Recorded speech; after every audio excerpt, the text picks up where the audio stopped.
I'm pleased to introduce Olivier Raybaud, who is the founder and managing partner of Blue Ocean Partners. He's based in France, and he has spent over 20 years in the banking industry there with BNP Paribas and others. And like many of our mentors, he sees the importance of the ocean economy and with climate change and sustainability, and the opportunity that innovation, startups, and private capital can play in building a more sustainable ocean. So without further ado, Olivier. Hello, thank you, Jeff, and good morning to all of you. So I think I have slides. Perfect, thank you. So our ocean covers more than 70% of our planet and accounts for 90% of habitable space on Earth. That's where life all started, and its importance to regulate the ecosystems of our planet is central. Our ocean is both the heart and the lung of our planet. More than half the oxygen we breathe is produced by our ocean.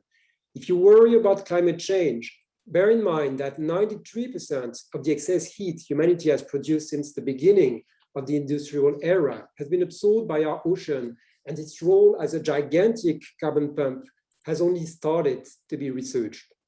Our ocean's economic contribution to our lives is not less important. 3.2 billion people rely on food from our ocean as a source of protein and key nutrients, and 90% of internationally traded goods travel by ship. And next slide, please. And the $1.5 trillion direct contribution to the global economy of the ocean could double by 2030, according to OECD. As an example, offshore wind alone has the potential to generate more than 420,000 terawatt-hour per year worldwide, says the International Energy Agency. So that is 18 times global demand today. So dreaming about the future? Well, let's look at the past.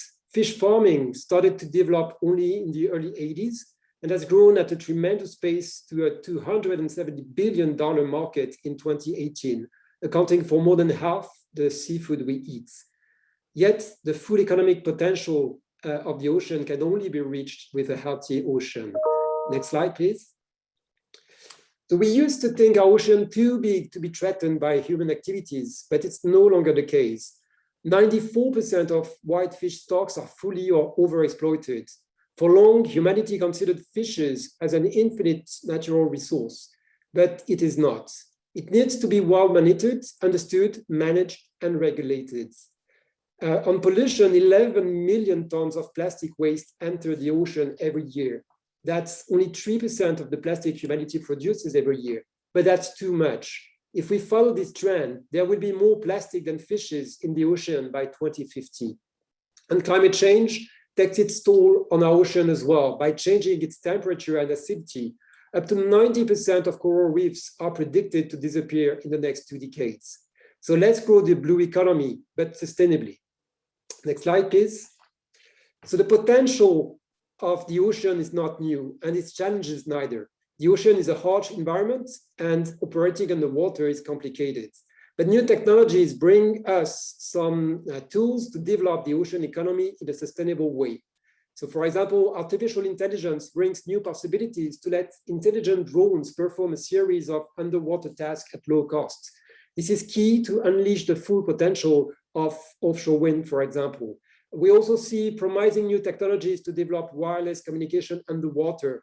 So wireless communication has enabled a great number of innovative applications in the air and in space, we saw. It will be the same underwater. Recent progresses of computer vision are also very promising, as much as technologies to produce energy underwater based on gradients of temperature or salinity. Next slide, please. These technologies have huge potential in the booming industries of the blue economy. So marine renewable energy has a great future, not only for wind energy, but also for tidal energy. This is the only renewable energy fully predictable. Growing seaweed requires no land, no water, and no fertilizer. With its range of applications and significant environmental benefits, sustainable seaweed has the potential of becoming a champion for regenerative material which can help address climate change, food and energy security. And offshore aquaculture will help overcome spatial limitation of traditional coastal aquaculture to produce affordable proteins for the world growing population, while at the same time reducing tremendously the environmental impact of fish farming thanks to the death of the water columns. So this was a very quick 5 minutes overview of the potential of the blue economy, and I hope it triggered your interest to join us. Thank you.